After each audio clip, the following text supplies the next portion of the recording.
I hope this finds you. By Liang. Melbourne, Sadie. It's an honor to be waiting outside the school gates for Julius Gong. Not that I'd ever admitted to him, of course, so I pretend to be busy rifling through my bag. Even though I've already noticed him walking up the hill in my peripheral vision, difficult not to notice him when he looks like that. Dark hair falling over his eyes, unfairly pretty face, for no reason other than his utter disdain for shorts in any kind of non-beach setting. When I was thoughtful enough to question him about it the other week, I mean, surely you're not hot in that. He stared at me for a deliberate beat, then said, slowly, eyes gleaming, "Yes, Sadie, I'm glad you think so." Another reason why I can let him know I've been standing around waiting for him for the past half hour. His already inflated ego seems to have reached new peaks recently, and I'm probably partly responsible for it. Still, as he draws closer, my heart does this funny little leap, like I'm seeing him for the first time in months, when I only just said goodbye to him last night on the steps of my family's bakery. "Waiting for me?" he asks, easily crossing the remaining distance between us, a faint grin tugging at his lips. "No," I say.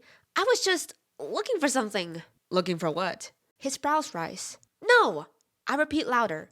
I yank out my daily planner and flip the pastel pink cover open to a random page. "This."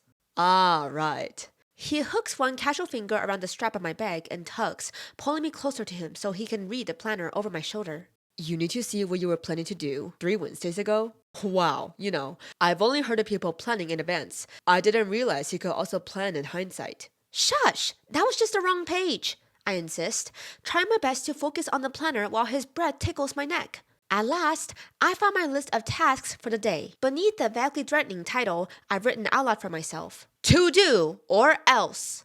I've highlighted and underlined, "Final math test." I make my way further down, submit chemistry quiz, annotate pages 10 to 30 of text study, update exam booklet, finish writing mock essay, review speech for valedictory dinner, buy thank you gifts for all teachers and principal, check bakery admin email, before landing on a new task in someone else's sharp, neat handwriting.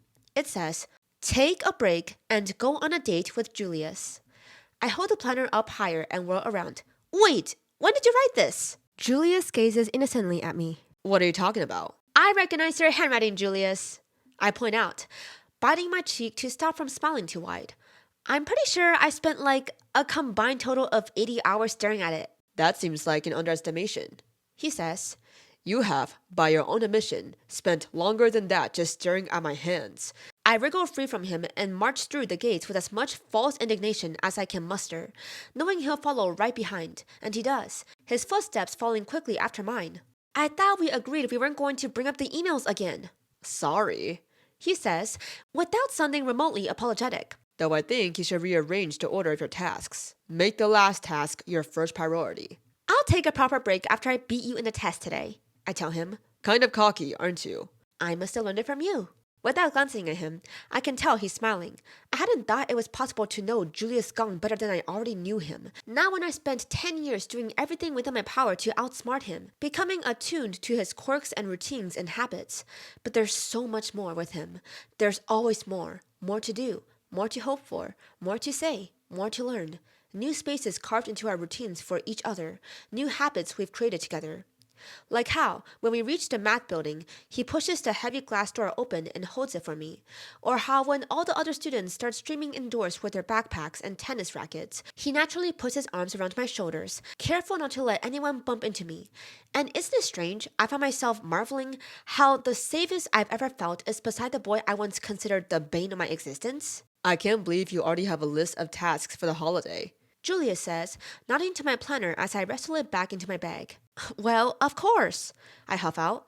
"I need to be productive." And I fully intend to be.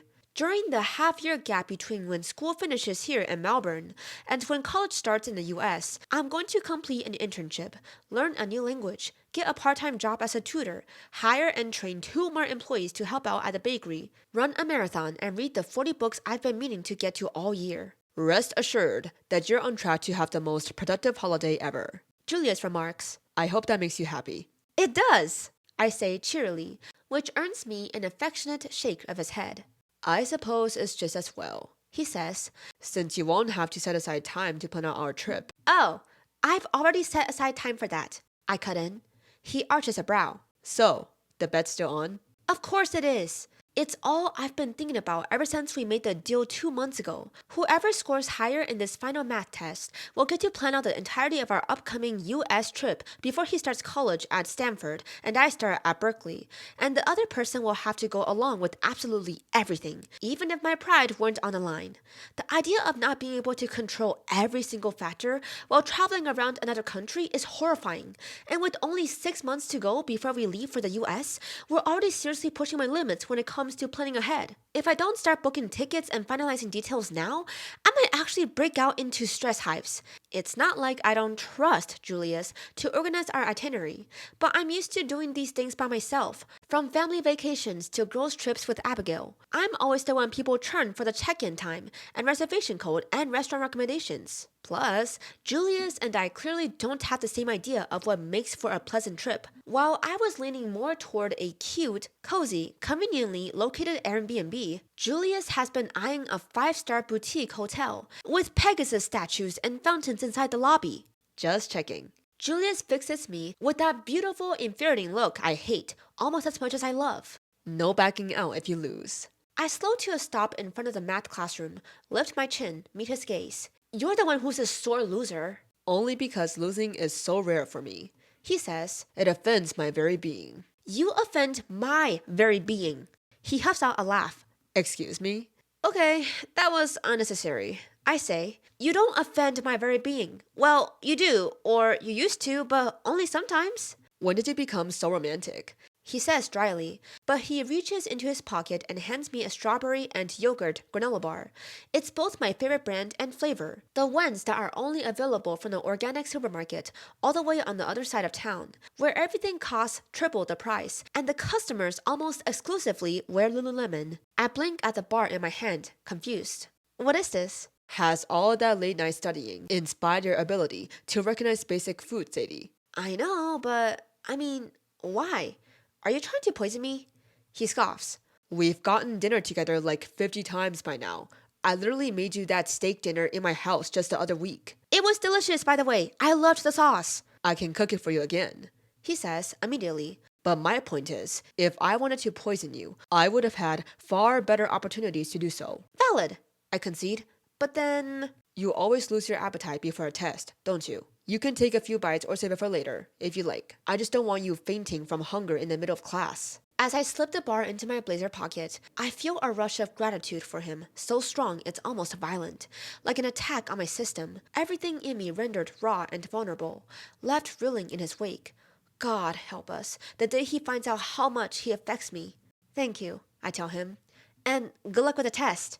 The expression on his face is half smile, half smirk, smugness without malice. I don't need any luck. Yeah, sure you do, I say. Then, scanning the corridor to make sure there aren't too many people looking our way, I quickly step toward him, reach around the back of his neck, hands finding his hair, and stand on my tiptoes. Before he can react, I press my lips to his, soft, slow, open, perfect. He exhales shakily, his arms already tightening around my waist, leaning into me as if he's amazed this is happening. When I release him, his eyes are wide, dazed, like he's forgotten where we are for a few seconds, before sharpening back on me. You definitely did that on purpose, he accuses, to mess with my head before the test. I have to bite back my laughter. Then maybe you shouldn't let yourself get distracted so easily. Can you blame me? He says, with an air of something like resignation, like defeat. Have you seen yourself? And it's almost as if I'm able to.